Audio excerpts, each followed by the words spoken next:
Like many Star Trek fans, I've felt kind of ambivalent about where the franchise has been headed lately.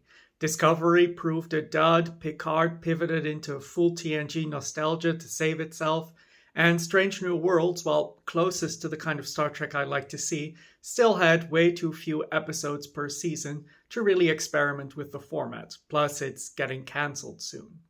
So, what should Star Trek have done differently, and is there any way to save the franchise as such? Well, I think if you've looked at what Star Trek has been like, this surely isn't the only period that Star Trek has been kind of bad and has tried to reinvent itself.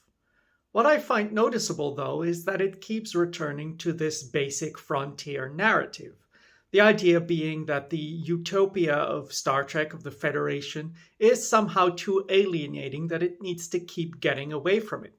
Like in Discovery, where it literally jumped ahead 900 years just to have another rugged frontier plot about refounding the Federation.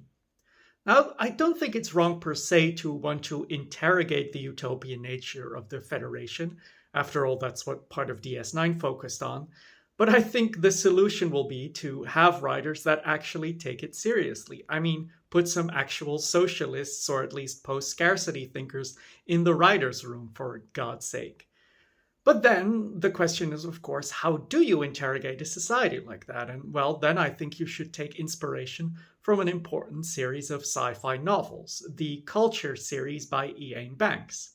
This series is also set in a future where most of the galaxy is ruled by some sort of post scarcity, almost anarchist society. But the entire plot of the novels is about interrogating this and figuring out what kinds of formal and informal power remain under such circumstances, especially when it comes to dealing with the usual emergence of interspecies conflict. So, what does that mean for Star Trek? Well, try to focus on what kind of conflict remains in a post scarcity context. Famously, Gene Roddenberry said that there wouldn't be any interpersonal conflict in Starfleet, and while this may have been a little too idealistic, I still think that in the Federation as a whole, especially if it sort of starts overextending itself and including maybe the Klingons or the Romulans or the Cardassians, well, then you really do start to see the internal politics of the Federation mattering more and more. So focus on that for a change. I think the writers are really scared of that just because the episode of The Wake, Visit a Strange Planet with Strange Aliens plot has worked so well for so long, but we've all seen that before, and really I think it's time for a more serious, self-conscious kind of Star Trek.